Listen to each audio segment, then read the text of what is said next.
Hello friends, welcome back to VOWIAS. Welcome to the discussion on daily MCQ. Today is 7th of March 2022 and now we are going to discuss 5 MCQs based on the current affairs. तो चलिए शुरू करते हैं.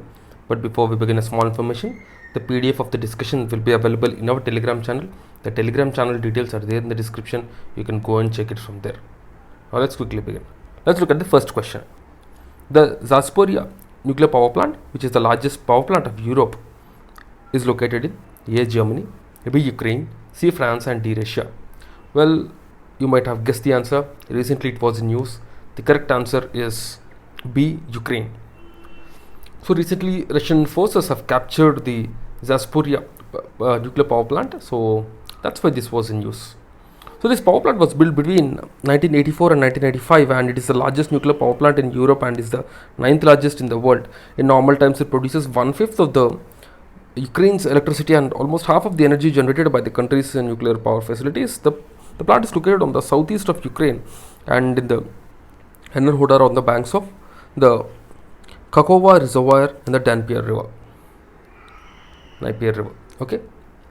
Now let's quickly look at the next question. The second question, which of the following, with reference to Indian economy, which of the following are correct statements?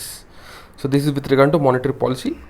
So you have to choose the monetary policy components. First one, bank rate. Second one, open market operation. Third one, public debt. And fourth one, public revenue. You have to choose the correct option. Among these, what are the following? What are the components of monetary policy? So here if you see bank rate. So bank rate is the rate basically which is decided by the banks, but it depends on the Reserve Bank. It depends on the Reserve Bank policies. So the bank rate is part of the monetary policy. So the first one is right. Second one, if you see open market operations. So open market operations is basically to increase or decrease the liquidity in the market. So this is done with the help of the monetary policy by the Reserve Bank. So the second one is also right. Third one, if you see the public debt. The public debt basically is the debt taken by the government and that is not related to the monetary policy. So third one is wrong. Fourth one, if you see public revenue. So in the same way like that of public debt, public revenue is that revenue generated by the government. So even the fourth one is also related to fiscal policy and not related to monetary policy. So the correct option is C, 1 and 2. Recently, Monetary Policy Committee of the Reserve Bank of India noted that the central bank's accommodative policy stance may fail to comply with the inflation target of 6%, upper limit of 6%, because recently we are seeing, because of the war between Russia and Ukraine, and before that during the COVID, we are seeing increase in the prices, increase in the food prices and all the prices. So because of this, the inflation is increasing in the economy. So inflation, if you see, we have the inflation targeting which is given to the Monetary Policy Committee. So the Monetary Policy Committee should ensure that the inflation is between plus minus 4%, that 4 plus minus 2%. That is, it should lie between 2 to 6%. The inflation should lie between 2 to 6%. That is the thing. But now we are seeing that the inflation might cross 6%. So that is the thing. That is why it was in news. Okay. Right. Yeah. So first we will see what is the, as we have discussed, bank rate and all. The bank rate, if you see, it is the rate at which RBI lends the long-term money to the clients. That is the thing. And open market operations means RBI buying and selling the securities, which is to increase or decrease the liquidity. So that is the thing about the open market operations. Now let's look at the next question. Which of the following is not included in the 8th schedule of the Indian Constitution? First one, Bodo. Second, Bhojpuri. Third, English. And fourth, Konkani. So if you see this question, the first thing what you should be identifying very clearly is that English is not part of the 8th schedule. So you have to eliminate English. So C can be eliminated, D and here which are not included. So yeah, so 3 should be there. 3 should be there. So C or D, because you can eliminate these two. In this, 3 is not there.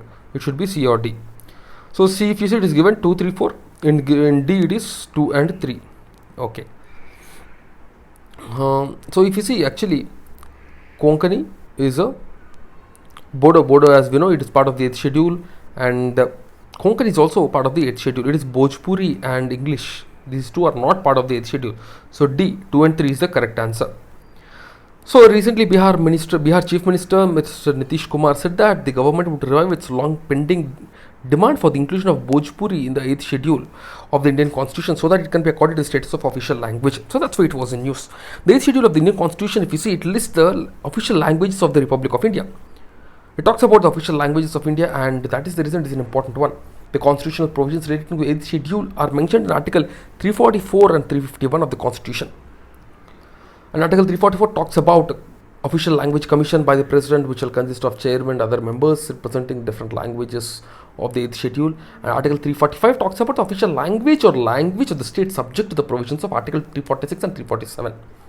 Article 351 also talks about providing the option for enriching the Hindi language by assimilating it in the form, style and expression used in the languages specified in the 8th schedule and all.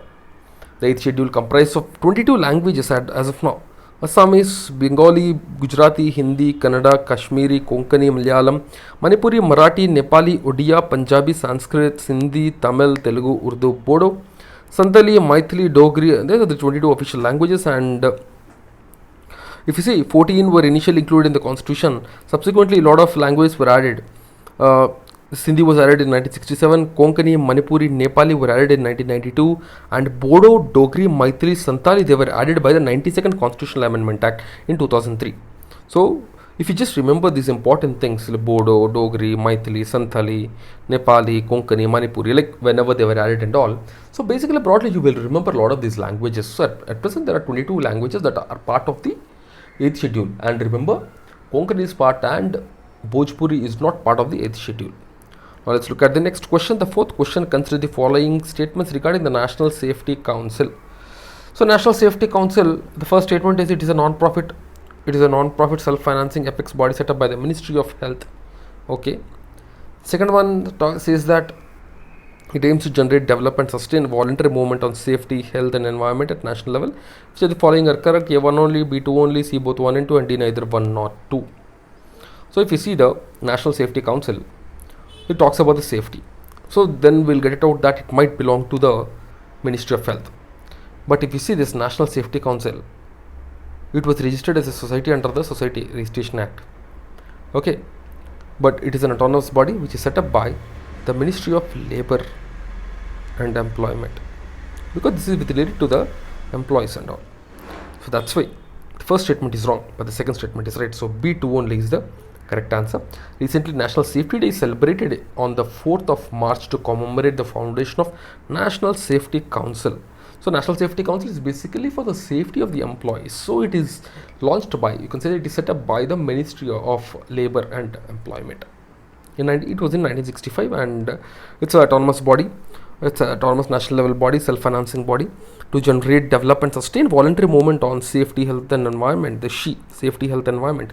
You can remember these keywords even in your main answer writing. You can use these things. It was registered as a society under the Society Registration Act 1860 and subsequently the Public Trust under the Bombay Trust Act of 1950. Now let's look at the next question. He was a yogi, philosopher and Indian nationalist who propounded a philosophy of divine life on earth through spiritual evolution. He developed a kind of yoga called internal yoga.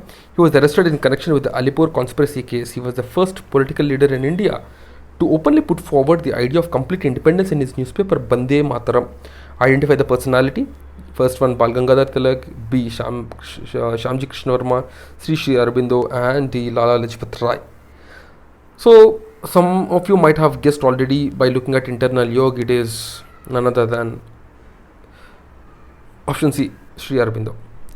So if you get it out, see here also the newspaper is given Bande Mataram. Bande Mataram means it should belong to a Bengali. It should belong to Bengali.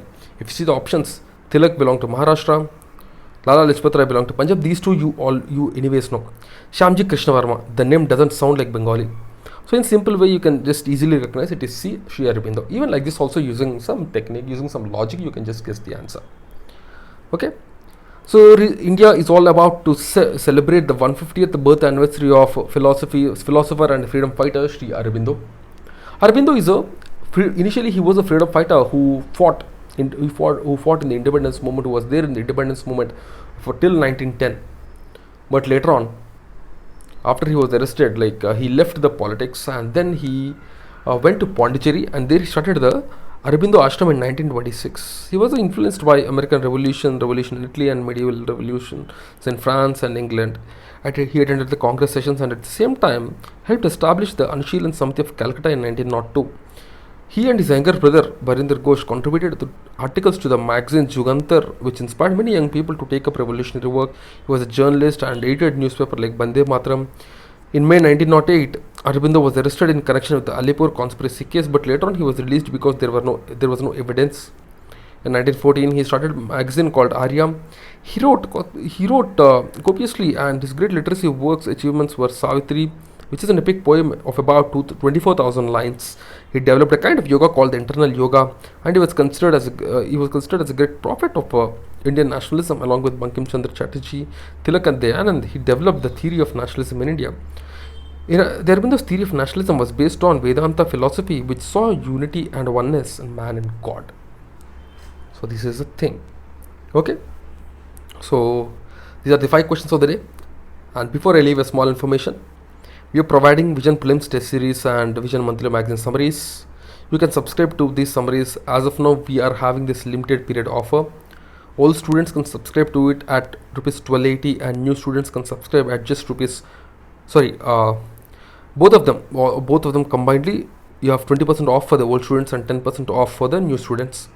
And for new students it is 1440, and old students it is just 1280 rupees. You can subscribe to it from our Telegram channel, and you will get all the details in the Telegram channel itself. Telegram channel details is there in the description. You can go and download it from there. Okay, so that's it guys from my side. I'll see you again tomorrow with 5 more MCQs. Till then, keep studying and stay tuned. Jai Hind.